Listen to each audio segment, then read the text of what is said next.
Kalau ada redaman, ini MU2 dot tambah U dot, ini terakhir sebelum kita akhiri kuliah hari ini, sama dengan F sin omega T, begitu bentuknya.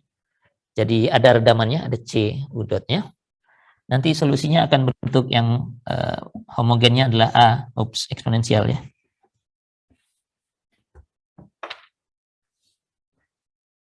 Eksponensial minus zeta omega nt A cosinus omega n omega d. Omega dt tambah B sinus omega d. T begini, ini yang homogennya, yang transiennya, karena ini lama-lama habis, ini ada eksponensial ini. Ditambah dengan C cosinus omega T, itu frekuensinya frekuensi beban, ditambah dengan D sinus omega T, begitu ya. Nah, C dan D-nya sudah bisa dihitung dari jawaban partikular ya. Tapi saya tuliskan dalam bentuk C dan D begini saja dulu. Nanti detailnya nanti bisa dilihat saja. Ini C ini seperti apa bentuknya. Nah, yang ini adalah yang transien. Ini transien ya, yang lama-lama habis. Sedangkan yang bawah ini adalah steady state ya.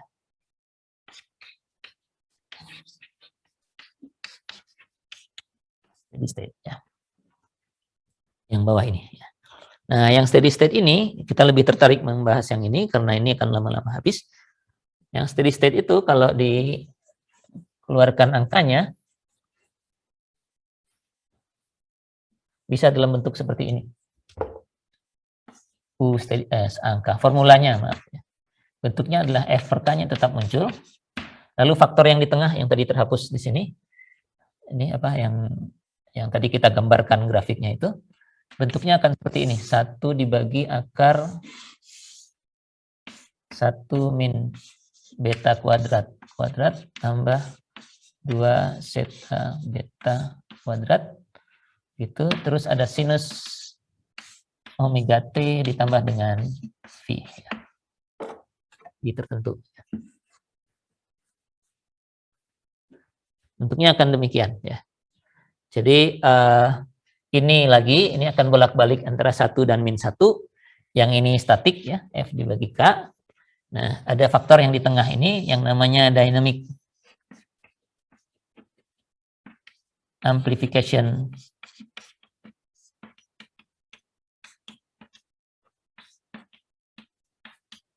faktor atau DAF gitu ya. Atau kadang-kadang huruf D aja ya. DAF. Nah, lagi sama seperti tadi, ini faktor yang menentukan amplitudo respons struktur kita. Apakah sama saja dengan statik, ini juga cuma bolak-balik, atau lebih kecil atau lebih besar ya. Nah, sekarang tapi faktornya seperti ini ya. Jadi ada 2 zeta beta kuadrat di sini sehingga pembaginya tidak pernah lagi 0 ya. Jadi kalau yang ini saja, yang DAF ini saya plot sebagai fungsi dari beta. Ini beta gitu ya. Ini yang DAF-nya saja, pengali yang di tengah ini aja. Ini kalau DAF-nya saja, ininya 1 berarti ya. Kalau betanya 0, ini 0, ini 0, masih ada angka 1 ini ya. Jadi dari 1 mulainya. Nah, kemudian kalau dia mulai meningkat, betanya, artinya ini ada 1 kurang, mulai naik. Cuma pas di saat 1, kalau ini 1, ini 0, yang ini masih ada nilainya ya. Jadi pembaginya masih ada ya. Pembaginya masih ada. Jadi dia tidak sampai tak hingga, tapi cuma gini. Kemudian sebelah situnya mirip dengan yang tadi ya. Jadi kalau tadi perginya sampai tak hingga, kemudian baru turun lagi ke sana. Sekarang sudah lebih sopan begini. Ya, ya ini tentu tergantung dari zetanya ya. Ini zeta yang 1. Kalau zeta yang lain, kalau zetanya lebih besar, ininya bisa lebih kecil. Ya, ini makin ke bawah ini zetanya makin besar gitu ya. Nah, tapi tentu lebih dari 1 semua ya, karena kan asumsinya kurang dari 1, maaf. Karena asumsinya sekarang kita selalu sudah zetanya kurang dari 1 ya. Makin ke bawah ini makin besar. Misalnya ini 0 gitu ya. Ini 0,01, ini 0,02 dan seterusnya. Jadi makin besar zeta-nya, redamannya makin ke bawah. Nah, kalau lihat ini, kita ingin di sebelah mana struktur kita? Jelas kalau lihat asimptotis begini ke sebelah sana menuju ke 0, ya pinginnya di sini lah ya. Begitu ya. Artinya kalau di sini simpangannya kecil sekali. Setidaknya amplification faktornya kecil ya. Jadi meskipun statiknya tetap harus dihitung, tapi pas dinamiknya jadi lebih kecil. Artinya dinamik mah nggak perlu kalau kayak begitu ya. Statiknya lebih besar dibanding dinamiknya. Nah, kita pinginnya ada di sebelah sini tentu. Nah, kalau di sebelah sana itu artinya apa? Betanya makin ke sana makin besar ya. Jadi inginnya kita beta itu besar. Kalau lihat faktor amplifikasi ini. Kalau beta besar karena tadi ini adalah omega per omega n. Dan yang kita bisa atur-atur itu cuma omega n ya. Jadi artinya kalau betanya besar, omega n-nya ini artinya kecil gitu ya. Karena kan kalau ini dibagi ini dengan omega n kecil maka betanya akan besar ya. Artinya omega n-nya kita ingin sekecil mungkin relatif terhadap frekuensi beban ya. Relatif terhadap frekuensi beban, omega n ini kita pengennya kecil. Nah, omega n ini sebentar ada yang terkeluarkan, terus saya masukkan kembali.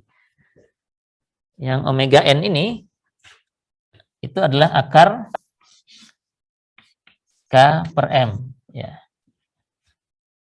Oke, nah kalau akar K per M ingin kecil, apa yang kita lakukan? Ya ini kan kita bisa atur nih di struktur ya. Bisa K-nya kita kecilkan agar ini kecil, atau M-nya kita besarkan ya. Jadi kekakuannya diperkecil, itu kalau kolom-kolomnya tadi besar, kita buat jadi kecil-kecil aja. Atau masanya yang diperbesar ya. Ya beratnya ditambah gitu ya. Nah, tapi dua-duanya ini berlawanan dengan intuisi kita kalau berurusan dengan struktur statis ya. Kalau kekakuannya diperkecil ya makin lemah lah struktur kita ya. Urusan statiknya nanti bahaya ya kalau K-nya diperkecil. Apalagi juga dengan kalau beratnya ditambah ya ini mah urusannya beda lagi kan, bisa saja strukturnya jadi nggak kuat atau kalau nggak terlalu mahal gitu ya. Jadi kelihatannya meskipun ideal di sebelah sini, tapi struktur kita nggak akan mampu nih berada di sini gitu ya. Kalaupun bisa berada di sini nanti statiknya akan besar sekali ya. Jadi dinamiknya aman, statiknya yang gagal malah. Jadi kelihatannya nggak visible. Yang visible tetap yang di sebelah sini. Ya, meskipun lebih besar dari satu, tapi besarnya nggak banyak-banyak amat lah ya. Nah, kalau di sebelah sini, karena mengarahnya ke beta yang kecil, beta sekecil mungkin. Kalau beta sekecil mungkin, artinya omega n-nya jadi sebesar mungkin. Nah, kalau omega n-nya besar, itu artinya kekakuannya diperbesar. Nah, ini logis ya. Orang-orang yang mendesain struktur kan kalau belum kuat, diperbesar aja gitu, ditambah, diperkaku.